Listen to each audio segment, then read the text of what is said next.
डोंगरगाव गावाजवळ भरधाव मोटरसायकल झाडावर आदळली.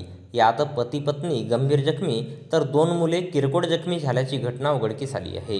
मोहाडी तालुक्यातील मोहाडी आंधळगाव रस्त्यावरील डोंगरगाव गावाजवळ दिनांक 2 मार्च रोजी दुपारी 1 वाजता दरम्यान भरधाव मोटरसायकल अनियंत्रित झाल्याने रस्त्याच्या बाजूला असलेल्या झाडावर आदळली. त्यात पती पत्नी गंभीर जखमी झाले तर 2 मुले किरकोळ जखमी झाले आहेत. जखमींना ग्रामीण रुग्णालय मोहाडी येथे उपचाराकरिता दाखल करण्यात आले. मोहाडी तालुक्यातील आंधळगाव येथील घनश्याम शेंडे वय 40 वर्षे आणि मनीषा घनश्याम शेंडे वय 36 वर्षे अशी जखमींची नावे आहेत.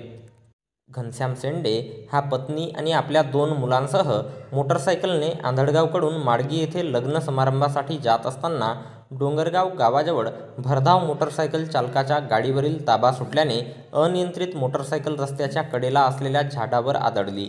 त्यात सुदैवाने चिराग आणि ऋषी थोडक्यात बचावले असून किरकोळ जखमी झाले. मात्र या अपघातात पती पत्नी गंभीर जखमी झाले.